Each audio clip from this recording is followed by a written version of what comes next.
ओम श्री गणेशाय नमः। राधे कृष्णा कथा कहानियां में आपका स्वागत है। लक्ष्मी नारायण की कृपा आप सब पर बनी रहे। सुनते हैं कि सोमवार व्रत कथा। सोमवार का दिन शिव शंकर भगवान को समर्पित होता है। आज के दिन भक्त भोलेनाथ को प्रसन्न करने के लिए विशेष पूजा अर्चना करते हैं। कुछ लोग आज के दिन व्रत भी रखते हैं ताकि शिव की विशेष कृपा प्राप्त हो सके। बाबा भोलेनाथ के आशीर्वाद के लिए आप सभी सोमवार का व्रत कर रहे हैं तो शिव व्रत कथा को पढ़कर या सुनकर उनका उपवास पूरा करें। नारद पुराण के अनुसार सोमवार के व्रत में व्यक्ति को प्रातःकाल स्नान करके शिव को जल और बेलपत्र चढ़ाने चाहिए तथा शिव गौरी की पूजा अर्चना करनी चाहिए। शिव पूजन के बाद सोमवार में व्रत कथा सुननी चाहिए। इसके बाद केवल एक समय ही भोजन करना चाहिए।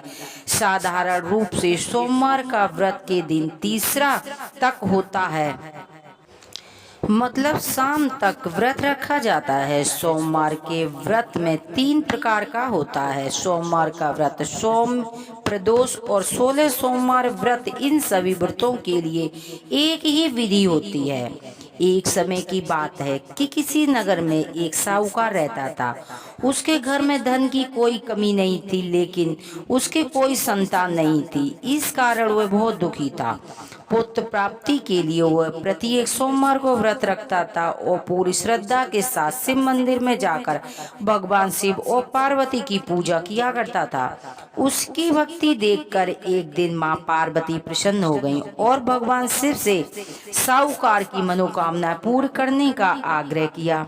पार्वती की इच्छा सुनकर भगवान शिव ने कहा, हे पार्वती, इस संसार में हर प्राणी को उसके कर्मों का फल प्राप्त होता है और इसके भाग्य में जो होता है उसे भोगना ही पड़ता है। लेकिन पार्वती जी ने साहूकार की भक्ति का मान रखने के लिए उसकी मनोकामनाओं की पूरी इच्छा जताई।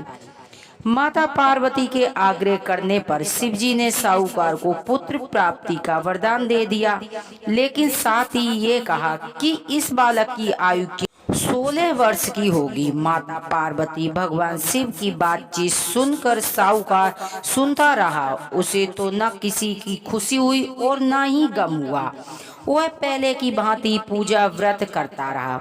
कुछ समय के बाद साहूकार के घर एक पुत्र का जन्म हुआ।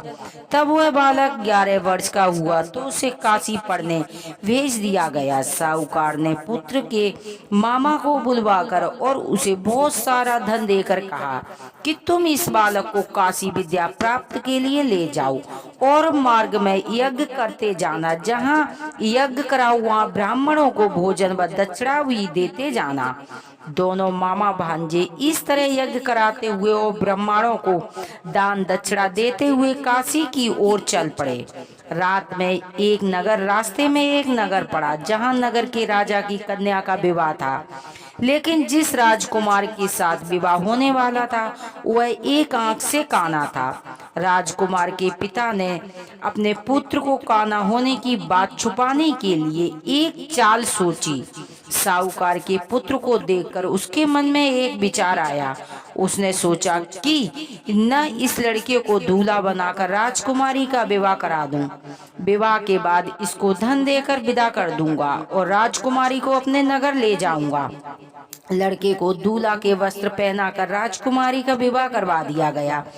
लेकिन साहूकार का पुत्र ईमानदार, उसे ये बात ठीक नहीं लगी। उसने अवसर पाकर राजकुमारी की चुन्नी के पल्ले पर लिख दिया कि तुम्हारा विवाह तो मेरे साथ हुआ है, लेकिन जिस राजकुमार के संग तुम्हें भेजा जाएगा वह एक आंख से काना है। मैं तो काशी पढ़ने जा रहा हूँ। जब राजकुमारी ने चुन्नी पर लिखी बातें पढ़ी तो उसने अपने माता पिता से ये बात बताई। राजा ने अपनी पुत्री को विदा नहीं किया, जिससे बारात वापस चली गई। दूसरी ओर साहूकार का लड़का और उसका मामा काशी पहुंचे। वहां जाकर उन्होंने यज्ञ किया। जिस दिन यज्ञ हुआ उस दिन उस लड़के की आयु 16 वर्ष की हुई। यज्ञ रखा गया। लड़के ने अपने मामा से कहा, मेरी तबीयत ठीक सी नहीं है। मामा ने कहा, जाओ तुम अंदर जाके आराम कर लो। शिव जी के वरदान के अनुसार कुछ ही देर में बालक के प्राण निकल गए। मृत भांजे को देखकर मामा ने विलाप करना शुरू किया। संयोगवश उसी समय शिवजी और माता पार्वती इधर से जा रहे थे। पार्वती ने भगवान शिव से कहा, स्वामी, मुझे इसके रोने के स्वयं सहन नहीं हो रहे हैं, आप इस व्यक्ति के कष्ट दूर कीजिए।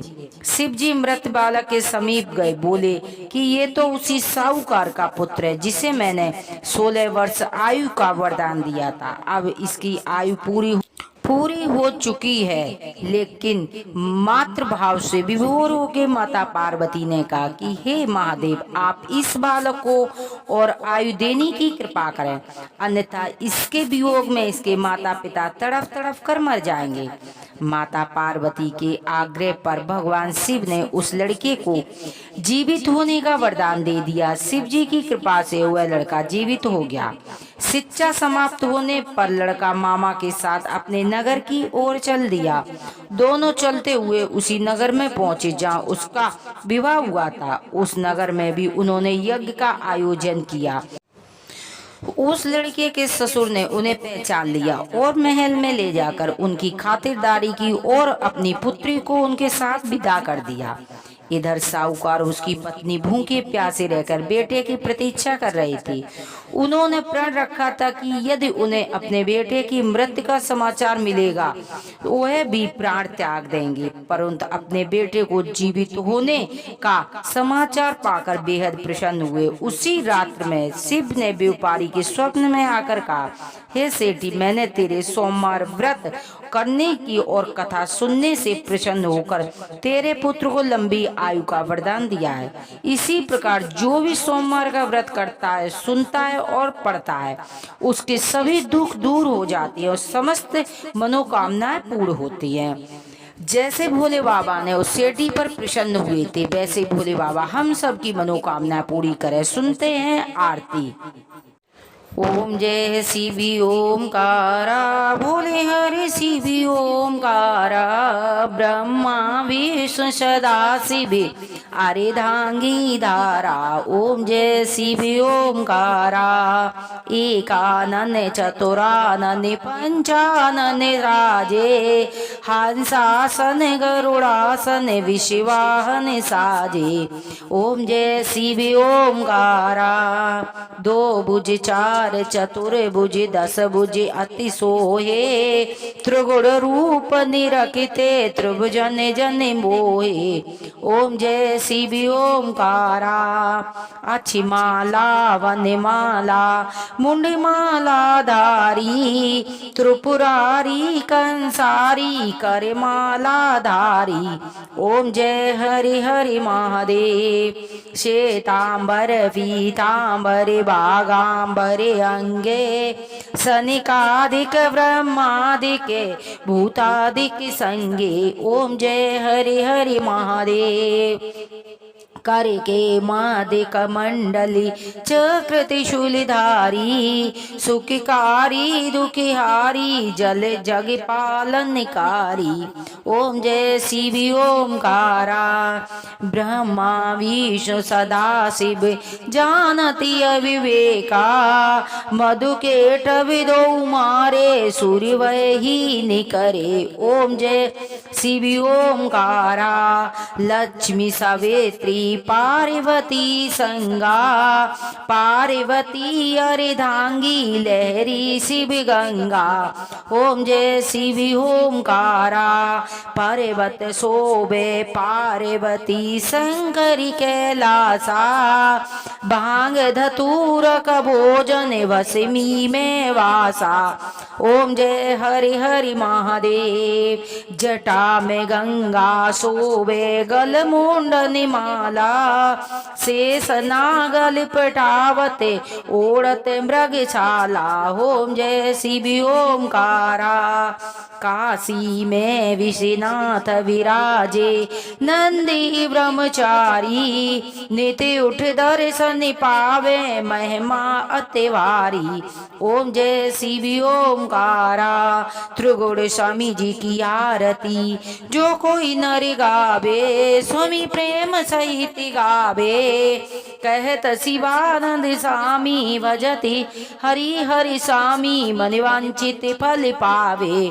ओम जय शिव ओमकारा, जय शिव ओमकारा, बोले हर शिव ओमकारा, ब्रह्मा विष्णु सदा शिव अर्धांगी धारा। ओम जय शिव ओमकारा, हर हर महादेव की जय। कथा पढ़ने वाले पर व कथा सुनने वाले पर भोलेनाथ और मैया पार्वती की कृपा प्राप्त होती है। हर हर महादेव की जय। बोलो मैया पार्वती की जय।